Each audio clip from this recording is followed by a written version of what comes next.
Hello, नमस्कार. मी संध्या मनगटे आणि माझ्या नवीन व्लॉगमध्ये माझ्या सर्व गोडताईंचं, मैत्रिणींचं अगदी मनापासून स्वागत आहे. तर आज मी इथं बनवणार आहे वांगी आणि बटाटा मिक्स भाजी. तर सर्वप्रथम मी इथं वांगी आणि बटाटे स्वच्छ पाण्याने धुवून घेतलेले आहे, कट करून घेतलेले आहे आणि बटाट्याचे साल काढून मग कट करून घेतलेले आहे.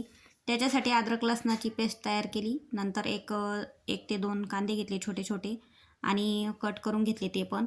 एका साईडला तेल आणि जिरे टाकून बटाटा फ्राय करायला टाकला, म्हणजे जेणेकरून बटाटा लवकर फ्राय होईल, म्हणजे लवकर शिजल. आणि नंतर तेलामध्ये जिरे, कांदा, अद्रक लसणाची पेस्ट आणि टोमॅटो असं छान प्रकारे मिक्स म्हणजे फ्राय करून घेतलेलं आहे. त्याच्यानंतर मिरची पावडर, हळद टाकलेली आहे. नंतर वांगे टाकलेले आहे आणि शिजण्यापुरतं पाणी टाकलेलं आहे 1 ते 1.5 ग्लास. नंतर थोडासा शेंगदाण्याचा कूट टाकला आणि नंतर यांना थोडासा नाश्ता करायला दिला. तर आज माझे इथं सफाईचे काम आहे, म्हणजेच दिवाळीची आपली साफसफाई जी असती ती मी करणार आहे. तर सर्वप्रथम मी इथं सुरुवात केलेली आहे बेडरूमपासून. तर बेडरूममधला जो लोखंडी कॉट होता म्हणजेच पलंग होता, तो सर्वप्रथम मी बाहेर आणून ठेवला वॉल कंपाऊंडमध्ये, म्हणजे याच्यावर वस्तू आपल्याला वाळू वगैरे घालता येईल. खाली पण वाळू घातल्या तरी चालतात, परंतु म्हटलं बाहेर पलंग ठेवला म्हणजे गाद्या वगैरे पण वाळू घालता येईल. मग गादी मी बाहेर टाकली उन्हात वाळू घालायला. नंतर इथं थोडासा पसारा वगैरे काढला, समर्थानं पण थोडीशी मदत केली. त्याच्यानंतर यांनी काय केलं, पेरू आणलेला होता, पेरूमध्ये मस्तपैकी पेरू कट करून त्याच्यावर मीठ वगैरे टाकलं आणि मला पण खायला दिला. आता इथं कसं असतं, समर्थाचं कामाचं काहीही असो पण खायला तर पहिले पाहिजे. आणि थोडंसं काम करतो आणि काहीतरी आहे का खायला हे फ्रीजमध्ये जाऊन बघत असतो. तर मी त्याला 3दा आवाज द्यायचे आणि तो 3दा तिथून सरकायचा. कधी म्हणत होता की खेळायला जायचं, कधी म्हणत होता मला हे जेवायचं, कधी म्हणत होता ते करायचं. त्याचे आता सध्या पेपर चालू आहे ना, तर पेपरहून लवकरच येतो तो, 9:30 ते 9:45 पर्यंत येतो. त्याच्यानंतर तो जेवण वगैरे करतो आणि थोडंसं झोप घेतो. झोपला का 1-2 तास मग थोडंसं खेळायला जातो, नंतर अभ्यास करतो. परंतु त्याला आज म्हटलं का मी थोडंसं आपल्याला मिठाई वगैरे करायची ना, तर मग मला पटपट पसारा आवरू लाग. आपल्याला घर आवरायचं, स्वच्छ करायचं आणि त्याच्यानंतरच मी काहीतरी गोडधोड पदार्थ करील, नाही तर मी करणारच नाही म्हटलं. मग असं म्हणले तेव्हा कुठं तो थोडंसं हाताखाली करू लागला. कारण त्याला पण असं वाटतं फराळ वगैरे करायला थोडीशी मदत होईल आणि मम्मी पटपट आवरील ह्या हेतूनं तो माझ्या हाताखाली पटपट करू लागला.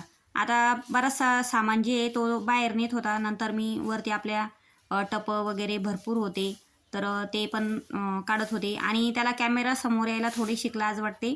थोडंसं आला तो, त्याने बघितलंच नाही का कॅमेरा चालू आहे म्हणून. मग थोडंसं पटकन बाजूला सरकला आणि हसायला लागला. मग तो मला काय म्हणत होता की आता मी कॅमेऱ्यासमोर येणारच नाही आणि मी तुझ्या हाताखाली करतच नाही. त्याच्यामुळं तो बाजूलाच सरकून गेला, म्हणून माझी थोडीशी फजिती झाली इथं. वरती चढायचं, परत खाली यायचं आणि नंतर तो झोपी पण गेला. त्याच्यामुळं मग मी काय केलं, एकटीनेच जे आपले माळावरच्या बकेटी, टपं वगैरे होते ते बाहेर नेले, स्वच्छ घासून वगैरे पालथे घालून दिले पलंगावर आणि त्याच्यानंतर मी आतमध्ये आले आणि आपले जाळे वगैरे जे आहे ते जाळे वगैरे काढून घेतले. आता या शिडीहून भरपूर असा हात पुरत होता, त्याच्यामुळं खूप मला शिडीमुळे मदत झाली.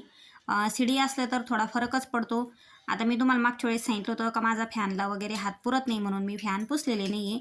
कारण मी दर अमावस्येला जाळे वगैरे काढते आणि फॅन वगैरेच पुसल्या जात नाही, स्वच्छ केले जात नाही, कारण शिडी वगैरे नसती आणि एवढ्या उंच आपला हात पण पुरत नाही. परंतु यावेळेस मी शिडीची थोडीशी ॲडजस्टमेंट केली, थोडीशी शिडी आणली आणि फॅन वगैरे पण स्वच्छ करून घेतलेले आहे. तर अशाच प्रकारे मी इथं माळा वगैरे स्वच्छ केल्या, स्वच्छ ओल्या कपड्याने पुसून पण घेतल्या आणि नंतर फॅन पण स्वच्छ करून घेतलेला आहे. आता हे जे कपाट आहे ना, हे कपाट मी आता चेंज करणार आहे. थोडंसं इकडल्या साईडनं ठेवणार आहे, कारण खूपच असं बेडरूम छोटी वाटते मग त्यानं. तर अशाच प्रकारे मी काय केलेलं आहे, सगळी वरची घाण बघितलेली तुम्ही, सगळी खाली घेतली ती आता आणि वरचं स्वच्छ करून घेतलेलं आहे अगोदर. त्याच्यानंतर मी आपलं खिडकी जे वगैरे आहे, काचा वगैरे ते पुसणार आहे. आणि इथं मी आपलं आता जे रॅक आहे, रॅकमध्ये ठेवलेल्या खेळण्या आहे. आता समर्थ आणि स्वाती एवढे मोठे झाले तरी पण त्यांच्या खेळण्या अजून जपून ठेवाव्या लागतात मला, आणि जपून जरी ठेवल्या तर त्या स्वच्छ पण कराव्या लागतात. त्या स्वच्छ करता करता मला हे दिसलं, मी आणलेलं आहे मार्केटमधून. हे जे दिवे आहे ते पाण्यावरचे चालणारे बघा, फक्त पाणी टाकायचं आणि पाणी टाकले की असे दिवे लागून जातात. तुम्हाला जरी दिसले मार्केटमध्ये कुठं दिसले तर नक्कीच घ्या, खूप छान आहे. कारण तेल वगैरे लावण्याचं काम नाही आणि थोडंसं त्याला पाणी टाकलं का लगेच दिवे लागून जातात. म्हणून म्हटलं चला ही पण गोष्ट तुमच्यासोबत शेअर करावी. तर अशाच प्रकारे मी पसारा आवरत होते. तर हे गळ्यातलं बघा एवढं सुंदर आहे समर्थचं आणि स्वातीचं. माझा लहाना भाऊजे आहे ना, तर बालाजीला गेला होता. बालाजीहून त्यानं हे आणलं, परंतु ते कुठं टाकलं हेच सापडत नव्हतं किती दिवसाचं. मग आता जो पसारा आहे तो पसारा आवरता आवरता मला ते त्यामध्ये दिसलं, म्हणून मी काय केलं आता ते काढूनच घेतलं. एवढं सुंदर आहे ते गळ्यातलं.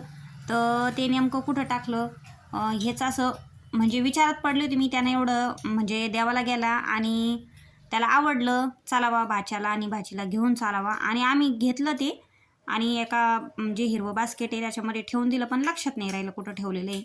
स्वाती एक वेळेस विचारत पण होती मामानं आणलेलं कुठं ठेवलेलं आहे, परंतु ते काही सापडतच नव्हतं. परंतु आत्ता पसारा आवरताना आत्ता सापडलं बघा ते. असंच होतं काही काही गोष्टी आपण कुठे ठेवतो ते लक्षातच राहत नाही आणि मग वेळेवर ती गोष्ट सापडत नाही आणि जेव्हा तिचं वेळ नसली, समजा वेळ निघून गेली, आपल्याला काम नसतं का त्यावेळेस अशा प्रकारे ते सापडून जातं. तसंच इथं झालेलं आहे. सणाला भरपूर वेळेस बघितलं पण नाही सापडलं, आत्ता सापडलं. तर इथं खिडकी वगैरे आता स्वच्छ करून घेते म्हणजे आपलं बेडरूम एकदम फायनलच होऊन जाईल. धुळीचं जे काम आहे ना, तर धुळीचं काम खूपच आणि आमच्या आजूबाजूला थोडेसे बांधकाम वगैरे चालू आहे.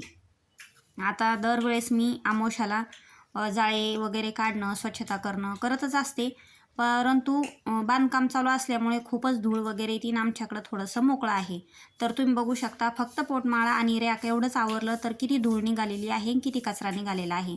आता हे जे कापडं आहे, मी कापडं मागच्या वेळेस म्हणजे मागच्या वर्षी सिटीमधून आणले होते रॅकमध्ये आथरायला. आता ते पण स्वच्छ धुवून घेणार आहे. आता मी तुम्हाला अगोदरच सांगितलेले हे कपाट ह्या साईडनं होते, तर पलंग जो आहे याच्या विरुद्ध दिशेनं होता. तर मी आता काय करणार, हे कपाट जे देवाची रूम आहे त्या देवाच्या रूमच्या साईडनं ठेवणार आहे. म्हणजे थोडं मोकळं पण वाटेल आणि थोडंसं जागा पण भरपूर होती आणि काहीतरी वस्तूचं चेंज वगैरे केलं का थोडंसं बरं पण वाटतं. आता कपाटामागे पण तुम्ही बघू शकता किती अशी धूळ निघालेली आहे. कारण कपाट खूपच जड आहे, मला उचलत वगैरे नाही, परंतु कसं तरी मी एकटीनं साईडला केलं आणि ती धूळ वगैरे झाडून घेतली आणि ती पण पुसून घेतलेली आहे. तर अशाच प्रकारे मी इथं खिडकी वगैरे काचा पुसायला एक सोल्युशन तयार केलेलं आहे. ते म्हणजे एक डिटर्जंट पावडर घेतलं थोडंसं, त्याच्यामध्ये थोडंसं मीठ पण घेतलं आणि पाणी घेतलं. आता ह्या भिंतीला जे काळं वगैरे झालेलं आहे, पलंग आपण ठेवत होतो त्या पलंगाचं काळं वगैरे झालेलं आहे, तर ते भिंत, कपाट, काचा अशा प्रकारे मी या सोल्युशनना पुसून स्वच्छ करणार आहे. तर खूपच छान प्रकारे निघतं बघा. आपलं कपडे धुवायचं कुठलंही डिटर्जंट असो तर त्यानं खूपच छान निघतं. गरम पाणी घेतलं थोडंसं. त्याच्यानंतर मी थोडंसं कावरतच होते तर इथं समर्थना पोहे केलेले आहे.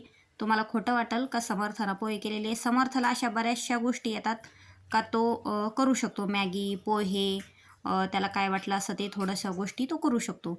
त्याला वाटलं मम्मी पण खूप थकलेली आहे, तर त्यानं 4 वाजता पोहे केले. थोडेसे जिरे जळाले त्याच्याकडून, परंतु खूपच छान झालेले आहे पोहे.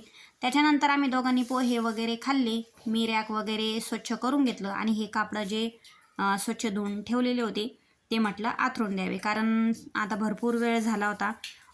दिवसभर काम चालूच होतं. परत नंतर संध्याकाळी स्वयंपाक, दिवे लावायचे. तर अशाच प्रकारे इथं झालेले होते 5:45 आणि 5:45ला मी जवळपास दिवसभर काम चालू राहिल्याच्या नंतर ज्या आपल्या वस्तू मी बाहेर ठेवलेल्या होत्या त्या स्वच्छ झटकून आणि ओल्या कपड्याने पुसून घेतल्या. म्हणजे ज्या पुसण्याजोगच्या आहे, आता हे जे माझ्याकडं नवीन साहित्य आहे याच्यावर पण धूळ झाली होती, त्या पण झटकून पुसून घेतल्या आणि पोटमाळावर ठेवल्या. नंतर जवळपास इथं 7 वाजले होते आणि ह्या ज्या बरण्या आहे ना, मी याला एक साडी कवर होतं, त्या साडी कवरमध्ये स्वच्छ कवर धुवून ह्या बरण्या बिनकामी ज्या आहे माझ्याकडं त्या स्वच्छ धुवून वाळून याच्यामध्ये भरून ठेवते, म्हणजे जेणेकरून धूळ वगैरे बसत नाही. आता किती काही काम झालं तर स्वयंपाक हा करावाच लागणार आहे. स्वयंपाक मात्र करून घेतला आणि आता आम्ही जेवण करतो आणि तुम्ही पण या जेवायला. आजचा व्हिडिओ कसा वाटला नक्कीच सांगा. व्हिडिओ आवडला तर लाईक करा, चॅनलला सबस्क्राईब करा. माझ्या सर्व गोडताईंना शुभरात्री.